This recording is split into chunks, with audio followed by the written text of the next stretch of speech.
Io avevo pulito quel campo lì di Garfagnìn per Vangallo, è andata così,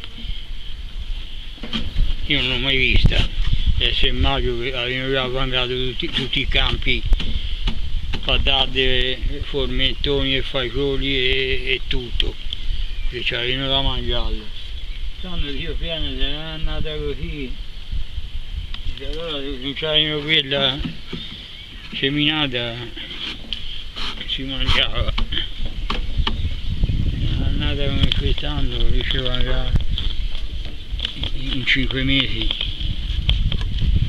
acqua e neve, io mi donna tutta l'erba che Dio tiene, cioè, che ci avevo pulito. Quel fosso che va là al mulino e poi va su al ponte, no? Poi va su nel faeddo, metà la macchia era di qua del comune di Garfagnìn quando la tagliava al baccio, e quell'altra metà di là era di Brasile. Dopo lo portavano alle fabbriche dopo la guerra, 46, e ora dalle fabbriche lo mettono insieme a quello di Verni, le fabbriche di Verni li chiameranno. C'è 1000 persone in due comuni di Garfagnìn. Una volta 1000 erano quasi a San Pellegrinetto lassù, ora è una quindicina. E classifico anche che c'è, ce n'era 700-800 fra Trassilio, tutte quelle case a dire giù, Chieva, Camperana, a dire là, Castagnola, Valocchio, giù,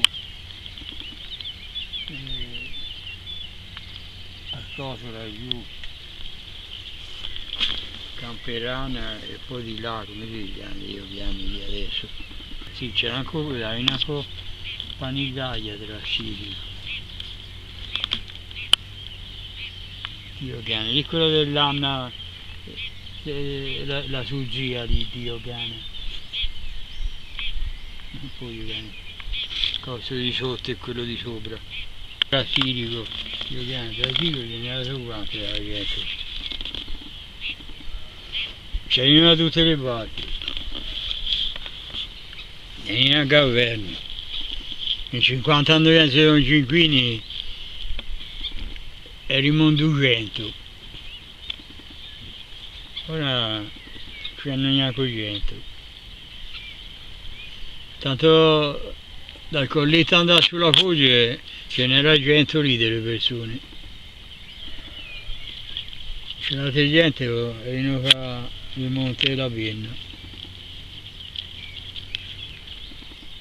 Poi nell'800 allora ce n'era ancora 350.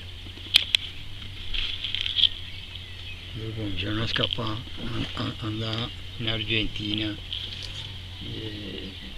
nell'America, di qua e di là.